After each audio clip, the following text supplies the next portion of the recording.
queridos hermanos y hermanas, buen día.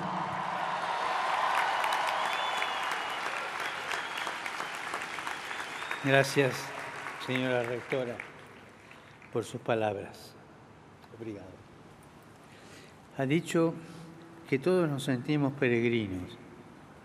Es una hermosa palabra cuyo significado merece ser reflexionado. Literalmente significa dejar de lado la rutina cotidiana y ponernos en camino con un propósito, moviéndonos a través de los campos o más allá de los confines, es decir, fuera de la propia zona de confort, hacia un horizonte de sentido. En el término peregrino vemos reflejada la conducta humana, porque cada uno está llamado a confrontarse con grandes preguntas que no tienen respuesta, una respuesta simplista o inmediata, sino que invitan a emprender un viaje, a superarse a sí mismos, a ir más allá. Es un proceso que un universitario comprende bien, porque así nace la ciencia. Y así crece también la búsqueda espiritual. Peregrino es caminar hacia una meta o buscando una meta. Siempre está el peligro de caminar en un laberinto donde no hay meta, tampoco hay salida. Desconfiemos de las fórmulas prefabricadas, son laberínticas. Desconfiemos de las respuestas que parecen estar al alcance de la mano, de esas respuestas sacadas de la manga, como cartas de juego trucadas. Desconfiemos de esas propuestas que parece que lo dan todo sin pedir nada. Desconfiemos. La desconfianza es un arma para poder caminar adelante y no seguir dando vueltas. Una de las parábolas de Jesús dice que el que encuentra la perla de gran valor es aquel que la busca con inteligencia y con espíritu de iniciativa y logra todo, arriesga todo lo que tiene para obtenerla. Buscar y arriesgar, estos son los dos verbos del peregrino, buscar y arriesgar. Pessoa dijo de un modo atribulado pero acertado que estar insatisfecho es ser hombre. No debemos tener miedo de sentirnos inquietos, de pensar que lo que hemos hecho no basta. Estar insatisfechos en este sentido y en su justa medida es un buen antídoto contra la presunción de autosuficiencia y contra el narcisismo. El carácter incompleto define nuestra condición de buscadores y peregrinos. Como dice Jesús, estamos en el mundo, pero no somos del mundo. Estamos caminando hacia. Estamos llamados a algo más, a un despegue sin el cual no hay vuelo. No nos alarmemos entonces si nos encontramos interiormente sedientos, inquietos, incompletos, deseosos de sentido y de futuro, con saudade do futuro. Y aquí, junto a la saudade del futuro, no se olviden mantener viva esa memoria del futuro. No estamos enfermos, estamos vivos. Preocupémonos más bien cuando estamos dispuestos a sustituir el camino a recorrer por el detenernos en cualquier oasis, aunque esa comunidad sea un espejismo. Cuando sustituimos los rostros por las pantallas, lo real por lo virtual, cuando en lugar de las preguntas que desgarran, preferimos las respuestas fáciles que anestesian. Y la podemos encontrar en cualquier manual de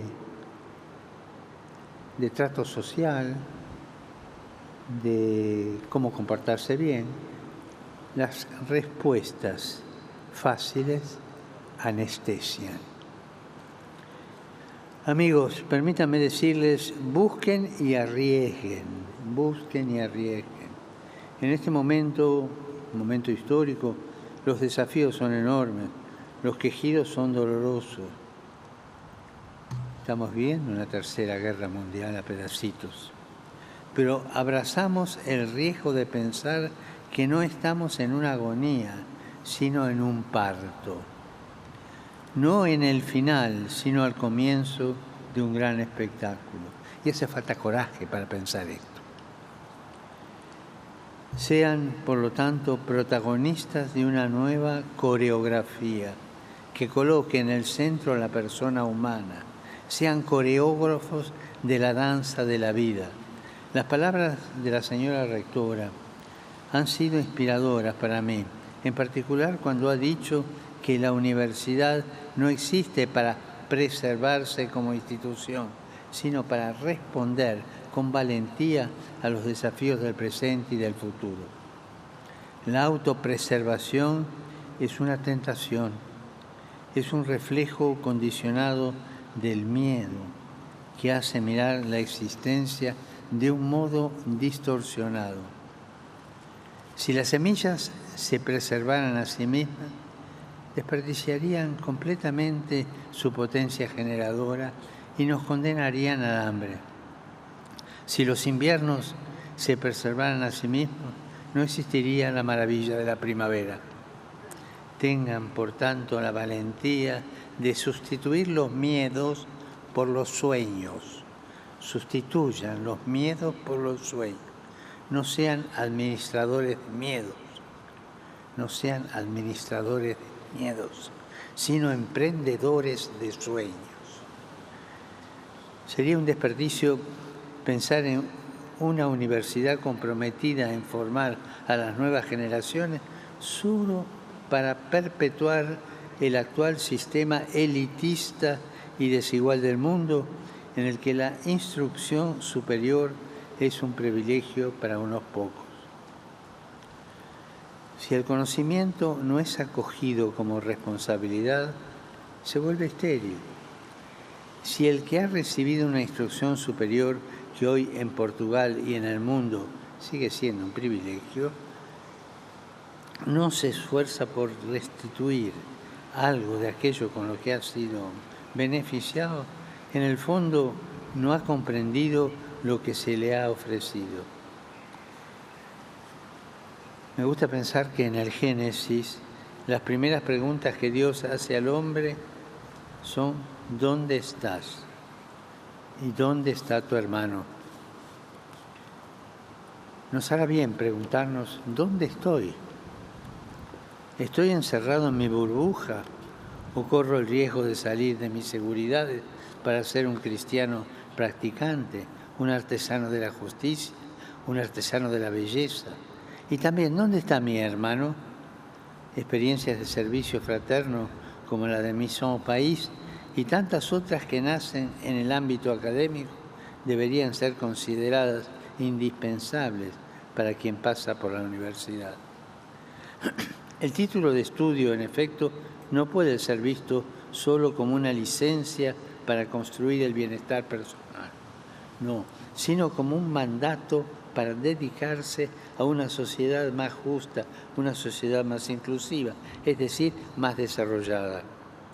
Me han dicho que una de vuestras grandes poetisas, Sofía de Mello, Brandon Andersen, en una entrevista que es una especie de testamento a la pregunta ¿qué le gustaría ver realizado en Portugal en este nuevo siglo?, respondió sin vacilar: me gustaría que se realizase la justicia social, la disminución de las diferencias entre ricos y pobres. Les remito a ustedes esta pregunta. Ustedes, queridos estudiantes, peregrinos del saber, ¿qué quisieran ver realizado en Portugal y en el mundo? ¿Qué cambios, qué transformación y de qué manera la universidad, sobre todo la católica, puede contribuir a esto? Beatriz, Maor, Mariana, Tomás, les agradezco sus testimonios. Tenían todo un tono de esperanza, una carga de entusiasmo realista. No había en ellos quejas ni tampoco ilusorias fugas hasta adelante. Ustedes quieren ser protagonistas del cambio. Como ha dicho Mariana, escuchándolos, he pensado en una frase que tal vez les es familiar, del escritor José de Almada Negreiros. Soñé con un país donde todos llegaban a maestros. También este anciano que les habla, pues ya estoy viejo, sueña que vuestra generación sea una generación de maestros. Maestros en humanidad, maestros en compasión, maestros en nuevas oportunidades para el planeta y sus habitantes, maestros de esperanza y maestros que defiendan la vida del planeta amenazada en este momento por una grave destrucción ecológica. Como algunos de ustedes han evidenciado, debemos reconocer la urgencia dramática de hacernos caso de la casa común. Sin embargo, esto no se puede hacer sin una conversión del corazón y un cambio en la visión antropológica que está en la base de la economía y de la política. No nos podemos conformar con simples medidas paliativas o con compromisos tímidos y ambiguos. En este caso, los términos medios son solo una pequeña demora en el derrumbe. No olviden esto. Los términos medios son solo una pequeña demora en el derrumbe. Se trata más bien de hacerse cargo de lo que lamentablemente sigue siendo postergado, es decir, la necesidad de redefinir lo que llamamos progreso y evolución, porque en nombre del progreso se ha abierto el camino a una gran regresión. Estudien bien esto que les digo. En nombre del progreso se ha abierto un camino hacia una gran regresión. Ustedes son la generación que puede vencer este desafío y tienen todos los instrumentos científicos y tecnológicos más avanzados, pero por favor no caigan en la trampa de visiones parciales. No olviden que necesitamos de una ecología integral. Necesitamos escuchar el sufrimiento del planeta junto al de los pobres. Necesitamos poner el drama de la desertificación en paralelo al de los refugiados. El tema de las migraciones junto al del descenso de la natalidad. Necesitamos ocuparnos de la dimensión material, de la vida dentro de una dimensión espiritual. No crear polarizaciones, sino visiones de conjunto. Gracias, Tomás, por haber dicho que no es posible una auténtica ecología integral sin Dios, que no puede haber futuro en un mundo sin Dios. Quisiera decirles que hagan creíble la fe a través de las decisiones, porque si la fe no genera estilos de vida convincentes, si no hace fermentar la masa del mundo, no basta con que un cristiano esté convencido. Debe ser convincente.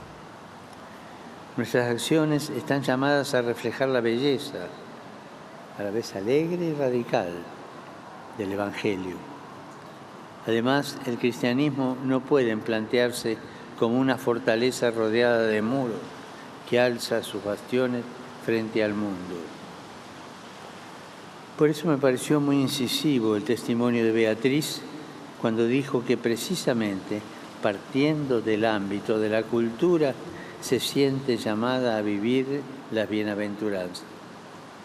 En cada época, una de las tareas más importantes de los cristianos es recuperar el sentido de la encarnación. Sin la encarnación, el cristianismo se convierte en una ideología. Y la tentación de las ideologías cristianas, entre comillas, es muy actual. Es la encarnación la que nos permite asombrarnos por la belleza que Cristo revela a través de cada hermano y hermana, de cada hombre y mujer. Y a este propósito, es interesante que la nueva cátedra dedicada a la economía de Francisco, ustedes hayan unido la figura de Clara. En efecto, la contribución femenina es indispensable. En el inconsciente colectivo, ¿cuántas veces está pensar que las mujeres son de segunda? Son suplentes, no juegan de titulares.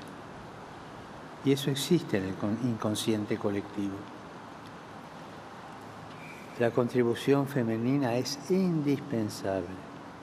Por lo demás, en la Biblia se ve cómo la economía de la familia está en buena parte en manos de la mujer. Ella, con su sabiduría, es la verdadera regenta de la casa, que no tiene como objetivo exclusivamente el beneficio, sino el cuidado, la convivencia, el bienestar físico y espiritual de todos. Y además, el poder compartir con los pobres y los forasteros. Y es apasionante comprender los estudios económicos desde esta perspectiva, con la intención de restituir a la economía la dignidad que le corresponde para que no esté en manos del mercado salvaje y de la especulación. La iniciativa del Pacto Educativo Global y los 7 principios que establecen su arquitectura incluyen muchos de estos temas, desde el cuidado de la casa común hasta la plena participación de las mujeres para llegar a la necesidad de encontrar nuevos modos de entender la economía, la política, el desarrollo y el progreso.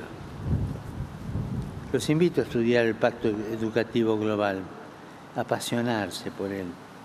Uno de los puntos que trata es el de la educación en la acogida y la inclusión. Y no podemos fingir no haber oído las palabras de Jesús en el capítulo 25 de Mateo. Estaba de paso y me alojaron. He seguido con emoción el testimonio de Maor, cuando he evocado lo que significa vivir con el sentimiento constante de la falta de un hogar, de una familia, de unos amigos. De haber quedado sin casa, sin universidad, sin dinero, cansada y exhausta y abatida por el dolor y la pérdida. Nos ha dicho que recuperó la esperanza, porque algunos creyeron en el impacto transformador de la cultura del encuentro. Cada vez que alguien practica un gesto de hospitalidad, provoca una transformación. Amigos, estoy muy contento de verlos como una comunidad educativa viva, abierta a la realidad y consciente de que el Evangelio no es un mero adorno, sino que anima las partes y el conjunto.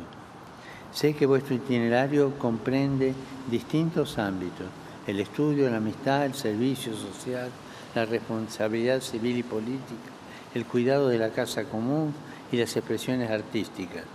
Ser una universidad católica quiere decir sobre todo esto, que cada elemento está en relación con el todo y que el todo se encuentra en las partes. De este modo, mientras se adquieren las competencias científicas, se madura como persona en el conocimiento de sí mismo y en el discernimiento del propio camino. Camino sí, laberinto no. Entonces, adelante. Una tradición medieval cuenta que cuando los peregrinos del Camino de Santiago se cruzaban, uno saludaba al otro exclamando Ultreia y el otro respondía El Suseia. son expresiones de aliento para continuar la búsqueda y el riesgo de caminar, diciéndonos mutuamente, vamos, ánimo, sigue adelante. Y esto es lo que yo también deseo para todos ustedes con todo mi corazón. Gracias.